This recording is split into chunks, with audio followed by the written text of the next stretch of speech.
जी हाँ, super hero प्रधानमंत्री नरेंद्र मोदी और अब हार को स्वीकार राहुल गांधी ने भी कर लिया। ट्वीट उनकी तरफ से किया गया है। उन्होंने कहा कि Congress party accepts the verdict of the people and congratulates the new government in both the states.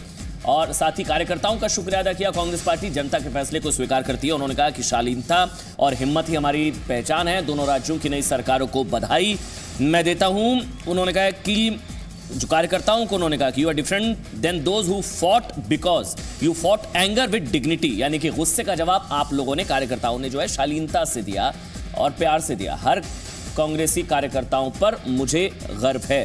और साथ ही उससे पहले यहाँ पर संगठन मजबूत नहीं है और मुद्दों और विकास की हम बात करेंगे। ये बात रणदीप सुरजेवाला ने भी कही। और इस वक्त हम अहमदाबाद के कांग्रेस दफ्तर का रुख कर लेते हैं, जहां से रवि त्रिपाठी इस वक्त हमारे साथ हैं।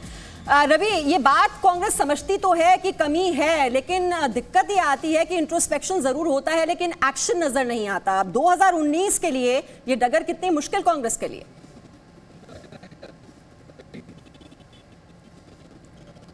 लगता है रवि तक हमारी आवाज अभी नहीं पहुंच पा रही है, लेकिन अहम बात यह है कि जो ट्वीट किया है राहुल गांधी ने, उन्होंने बधाई दी है कि बीजेपी की सरकार बनी है दोनों ही राज्यों में और इसके लिए उन्होंने मुबारकबाद दी है बीजेपी को।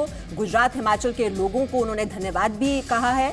और साथ ही साथ जो अहम बात जो कि कांग्रेस की प्रेस कॉन्फ्रेंस में निकल कर आई, जो कि रणदीप सुरजेवाला ने कहा कि संगठन हमारा कमजोर है, हम ये बात स्वीकार करते हैं। साथ ही साथ जो लोगों का मैंडेट है हम उसको भी स्वीकार करते हैं, लेकिन बीजेपी जो 150 सीटों की बात करती थी वो कहीं पीछे रह गई और जनधन, बाहुबल और अहंकार को आईना दिखा दिया है गुजरात की जनता ने।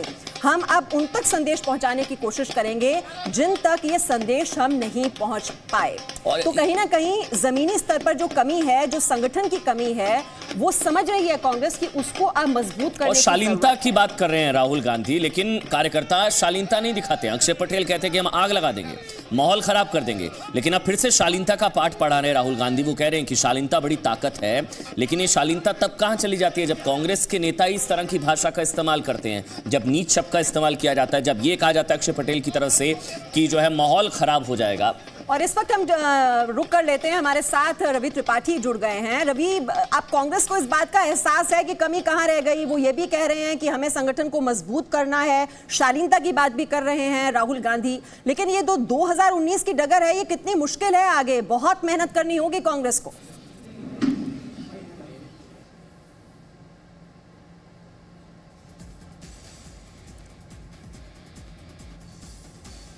थोड़ी सी मेहनत कर ले रहते होते, थोड़ा सा मैनेजमेंट होता, थोड़ा सा बूथ पे अच्छा काम कर लिया होता तो शायद हम सरकार में होते, क्योंकि सरकार में नहीं रहने और विपक्ष में रहने का काफ़ी फर्क पड़ता है। जहां तक 2019 की बात करें तो ये अच्छा संकेत है कांग्रेस के लिए, क्योंकि मोदी साहब के गढ़ में, प्रधानमंत्री के गढ़ में आकर उनको चुनौती देना और उन जीत हार का फैसला, आप देखिए बड़नगर सीट जो प्रधानमंत्री का ग्रामीण इलाका है ऊंचा, उस पर 8 बार से लगातार बीजेपी जीत रही थी और इस बार कांग्रेस उसको जीती है।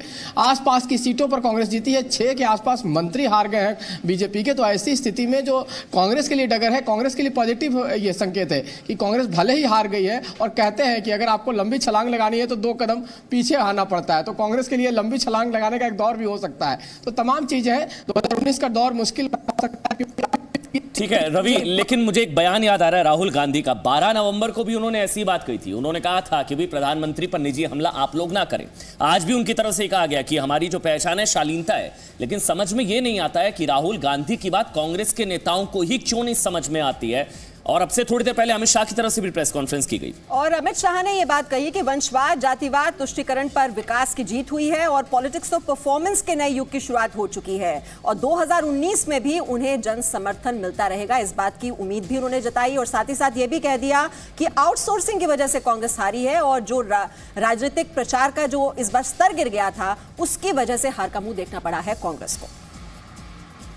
भ्रांति फैलाकर, मुद्दों से भटकाकर जो प्रयास हुआ था उसका नतीजा यह है कि कांग्रेस के सभी प्रमुख नेता हारे हैं, चाहे वो शक्ति सिंह जी हो, चाहे वो भ्रांति फैलाकर हो, चाहे मुद्दों से भटकाकर, चाहे वो प्रयास भाई मोडवाड़िया हो, उस सारे नतीजा यह है चुनाव में कांग्रेस के सभी प्रमुख नेता हारे। कांग्रेस के नेतृत्व, चाहे वो शक्ति सिंह जी आउटसोर्सिंग से चुनाव लड़ने का एक तुषार चौधरी हो, इसका नतीजा है पटेल हो, और चाहे वो अर्जुन भाई हिमाचल के अंदर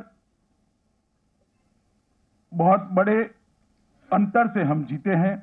जहां तक हिमाचल का सवाल है, 2012 में हमें 38.47% वोट मिले थे और इस बार 48.50%, मतलब 10% की बढ़ोतरी हुई है। ये दोनों राज्यों के परिणाम आने के बाद भारतीय जनता पार्टी की 14 सरकारें हैं जहां भारतीय जनता पार्टी के मुख्यमंत्री हैं और 5 सरकारें ऐसी है जो एनडीए की है जिसमें हम हिस्सेदार हैं। तो कुल मिलाकर देश के 19 राज्यों में मोदी जी के नेतृत्व में सरकार बनी है।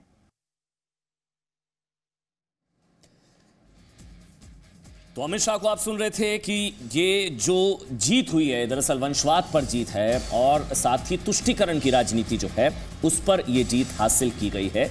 लेकिन नतीजे अब आ चुके हैं, तस्वीर लगभग साफ हो चुकी है। दोनों राज्यों में कमल एक बार फिर से खिल चुका है और दोनों ही बीजेपी हो चाहे कांग्रेस हो अमन, लेकिन दोनों को बड़ा सबक भी मिला है इन चुनावों से। और बीजेपी भले ही जीत रही है लेकिन एक बहुत बड़ा सबक कि जो ग्रामीण इलाके हैं वहां पर भी उन्हें काम करना होगा और जो पाटीदार बहुल सीट रही वहां पर भी उन्हें नुकसान झेलना पड़ा, तो मेहनत उन्हें भी करनी पड़ेगी। लेकिन हाँ, एक मनोवैज्ञानिक बढ़त उन्हें 2019 के चुनावों से पहले। और आगे आप देख रहे हैं बहस का नंबर 1 शो ताल ठोक के, जहां मोदी वहां बीजेपी की जीत पक्की।